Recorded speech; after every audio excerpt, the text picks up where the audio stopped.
And then she said, last question, if you could go back in time, would you make the same decision again? She says no. Ooh. So that's a deeper, darker criminal link right there. That's something to look at. You know what I mean? Like what happened? Last part of it says, please explain your answer. She says it's an extreme approach. Results were temporary lived, gained all the weight back. Okay, we understand that. You know what I mean? We get that. Like, all right. You know what I mean? And I appreciate her. I appreciate her for contributing to the survey. Like, let's give her a round of applause. Anonymous person 1. Shout outs to her. She gets all the big ups and all the props. All right. At what point? Where does the laziness come in? I don't know. You're the one that said lazy. Because in order to there's no point for the thousands of people across the country that have gotten weight loss surgeries. Mm-hmm. There's no point where any of them, there's not one of them where you would say, oh, that person's just lazy. No, that's not true. You could say that about them or of the other billions of people on this earth, you know. That they lazy? Yeah, laziness doesn't always mean, and I think that's the issue right there. Mm-hmm. Laziness is always most often connected to people who are overweight. Oh, look at them, they're so lazy. But laziness is not exclusive to people who are overweight. And so I think that is part of the issue. That quick. Was the surgery recommended by a medical professional? No. Okay. So now I do believe that's a very good question. It's a very key question because when you go into a recommended surgery, you take a little more, because you're saying to yourself, well, damn, the doctor recommended this for me. Damn, I must really need it, right? And you're gonna go into it with a little more care and precision. Whereas this particular young lady, and no shade to her, she opted in personally, and she put the weight right back on. You know what I mean? Like that's a little ouch. You know what I'm saying? So yeah, I do believe if the surgery is recommended, you do approach it differently. You do approach it differently, or you kind of take care of it afterwards, because you're saying to yourself, okay, this is for health reasons. If this medical professional is recommending it to me, then it's for health reasons. So I need to be a little more careful. You know what I mean? As opposed to just wanting to look good. You know what I mean? There's a different motivation behind it. But no shade to her. Everybody wants to look good. Like that's law. I want to look good. The fuck? You know what I mean? All right. And so, have you encountered people who preferred your body before the surgery? She says yes. And she says, and the next question is, if yes, how did that make you feel? Uncertainty. That's a question that needs to be unpacked. I'd like to dig deeper into that. You know what I mean? I guess so. I'll extrapolate for her.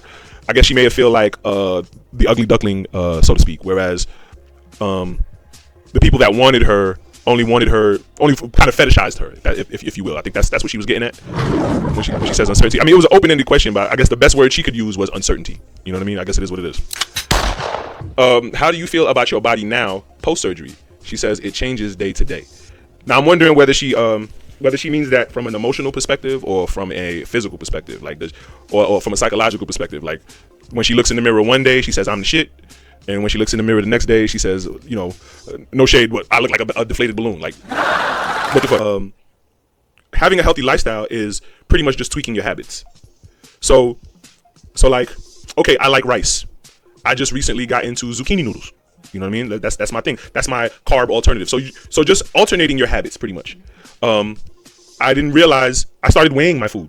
You know what I mean? So I would eat the same things, but now I just manage my portions. Now I realize, okay, I chat GPT'd it, and I realized that at a certain age, height, and weight, I only need to eat this many grams of a certain dish. You know what I mean? I educated myself on those things. And so yeah, whenever I eat something, instead of sitting down to watch the TV, I'll eat it while on the treadmill. I'll hold it in a bowl. Or now my son, shout out to my son. Shout out to the son. The Son, the Father, and the Holy... No, let me stop. But my son, he gifted me a table for my treadmill. You know what I mean? Like which is amazing, awesome. And so now I can eat full meals while still on the treadmill. So now I know I'm getting my steps in. But a lot of healthy lifestyle, it does involve discipline. It does involve consistency, but it also involves alternating your habits.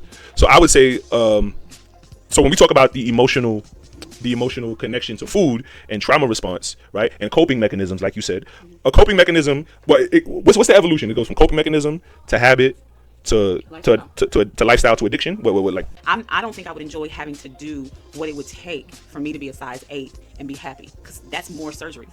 Because to go from this size to even now, in a solid 24, 22, to go to an 8, do you know how much skin I would have to have removed? I'm not even willing to do that, because that's an aggressive surgery. It's costly. And it's risky. It's risky, but I just don't even want to put myself through that kind of pain, especially when I don't even feel like I should have ever been a size 8.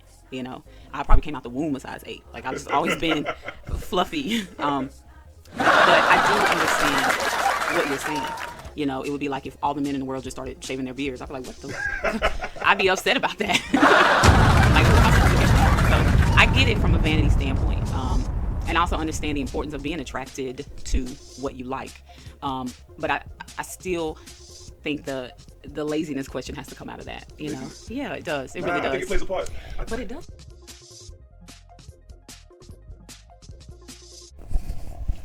I think that's left up for debate whether laziness plays a part. Because like I said, I've seen it. I've seen it done. I've seen it in myself, and I've seen it in other people.